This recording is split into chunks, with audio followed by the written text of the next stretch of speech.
A philodendron is the name given to over 200 species of plants, many of which you can grow in your home, and the ones that you can make wonderful hardy house plants. And I wanted to start out by showing you today the philodendron cordatum. It is one of our more common plants. It's also one of our easiest to grow plants.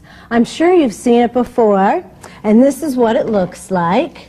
It has deep green, leathery leaves, and they're kind of heart-shaped.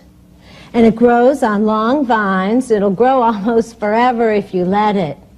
If you have it in good light, the leaves can grow to a diameter of 3 to 4 inches.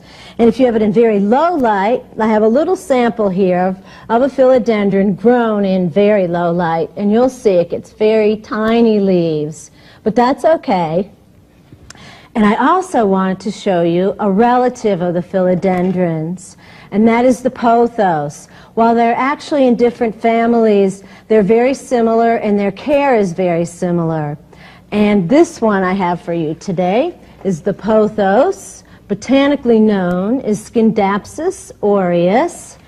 And it too has almost heart-shaped leaves. Actually, they're a little bit more oval, but has a very pretty yellowy white variegation through the leaves. And it too grows as a long vine. Now occasionally you will find these plants for sale, both the pothos and the philodendron, growing up a piece of bark. As the pothos and philodendron both love to climb up trees, and that's the way they often grow in their natural habitat. So if you don't want a hanging plant, but you'd like a pothos or a philodendron, you can look for a plant that's been trained to grow up a piece of bark and use that as a floor plant or somewhere else. And I have one more pothos to show you. It's also very attractive. It's the pothos marble queen, and it has a white variegation in its leaves. I have it right over here, and as you can see, it too is nice and full and lush, and it's not really very hard to keep it looking that way. And it does have that white variegation, running through its leaves. All three of them are an excellent plant, especially for beginners.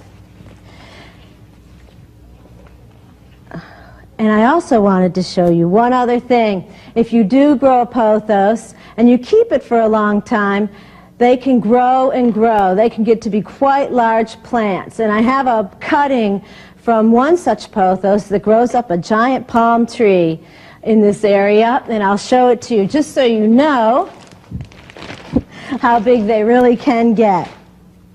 And here it is. You can see they have whopper leaves on them. So you take good care of your plants and it may end up looking like this.